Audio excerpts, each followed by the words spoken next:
दोस्तों अक्सर ऐसा होता है कि हमारे तीतर के जो छोटे बच्चे होते हैं, छोटे हों या बड़े हों, तो उनकी जो बीट है वो यहाँ पे चपट जाती है। ये पेचस टाइप होते हैं और इस तरह की ना ये जो बीट वाला जो है इसका जगह है वो बंद हो जाती है। तो इसको आपने क्या करना है, इसका हल क्या है। सबसे पहले आप पानी ले लें और इसके ऊपर ना थोड़ा थोड़ा पानी लगाते जाएं। पानी लगाने के बाद अच्छी तरह इसी जगह को गीली कर लें। अगर गर्मी ज़्यादा है तो आप ज़्यादा इधर भी पानी मतलब आ जाए तो कोई मसला नहीं, क्योंकि आज ठंडक है तो मैं कोशिश करूँगा कि इसी बीट पे ही पानी लगे, ज़्यादा पानी ना लगे। ये तो दोस्तों तकरीबन 1-2 मिनट के बाद ये जगह अच्छी तरह गीली हो जाएगी। गीली जब हो जाए तो फिर आपने इस तरह इसको रिमूव कर देना है। ये जो बीट वाली जगह है ये आपने रिमूव कर देना है। इसको रिमूव करने के बाद जो है अगला काम आपने क्या करना है,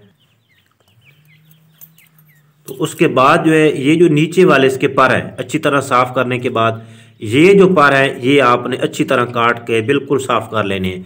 यानी ये जो बीट वाली जगह है ये बिल्कुल ओपन होनी चाहिए, आप ओपन हो गई है।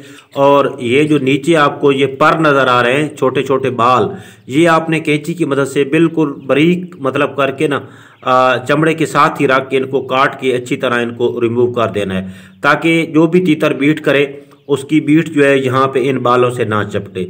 और उसके बाद अगर ज़्यादा मोशन लगे हुए हैं तो फिर आप इनको फ्लेजल सिरप भी दे सकते हैं।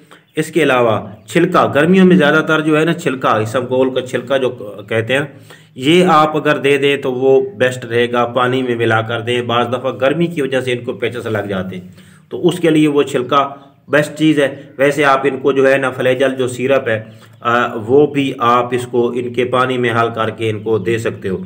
तो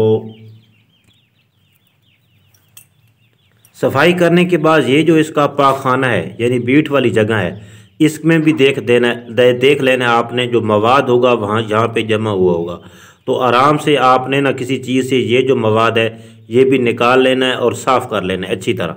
जब आपको यकीन हो जाए कि आप जो है ये तकरीबन जो भी इतना मवाद था वो साफ़ हो गया, तो उसके बाद ही आपने तीतर के बच्चे को जो है वो छोड़ देना है।